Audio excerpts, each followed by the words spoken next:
Hi all, welcome to football arena. UEFA champions ലീഗിന്റെ ആദ്യപാദ quarter final പോരാട്ടത്തിൽ Atletico മാഡ്രിഡിനോട് എതിരില്ലാത്ത 2 ഗോളുകൾക്കാണ് FC ബാഴ്സലോണ പരാജയപ്പെട്ടത്. സ്വന്തം മൈതാനമായ ക്യാമ്പ് നൗവിൽ വെച്ചുകൊണ്ടാണ് ഈ പരാജയം ഏറ്റുവാങ്ങേണ്ടി വന്നിട്ടുള്ളത്. അതുകൊണ്ട് തന്നെ അടുത്തതായി നടക്കുന്ന 2ാം പാദ മത്സരത്തിൽ ബാഴ്സയെ സംബന്ധിച്ചിടത്തോളം ഒരു തിരിച്ചുവരവ് അനിവാര്യമാണ്. അതും അത്ലറ്റിക്കോയുടെ മൈതാനത്ത് വെച്ചുകൊണ്ട് വേണം ഈ ഒരു തിരിച്ചുവരവ് നടത്തേണ്ടത്. ഇതുമായി ബന്ധപ്പെട്ട ഒരു റിപ്പോർട്ട് മാർക്ക ഇപ്പോൾ പങ്കുവച്ചിട്ടുണ്ട്. അതായത് FC ബാഴ്സലോണയുടെ ഡ്രസ്സിംഗ് റൂം ഒന്നടങ്കം ഇപ്പോൾ കോൺഫിഡൻസിലാണ് എന്നാണ് മാർക്ക റിപ്പോർട്ട് ചെയ്തിട്ടുള്ളത്.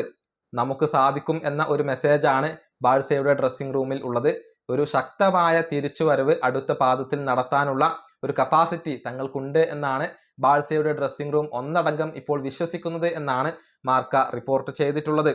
അതായത് മികച്ച കോൺഫിഡൻസോട് കൂടിയും ടീം സ്പിരിറ്റോട് കൂടിയുമാണ് ഈ മത്സരത്തിന് വേണ്ടി FC ബാഴ്സലോണ ഇപ്പോൾ തയ്യാറെടുക്കുന്നത്. എല്ലാവരും വിശ്വസിക്കുന്നത് തിരിച്ചു വരാൻ സാധിക്കും എന്നുള്ളത് തന്നെയാണ് എന്നൊക്കെയാണ് സ്പാനിഷ് മാധ്യമം റിപ്പോർട്ട് ചെയ്തിട്ടുള്ളത്.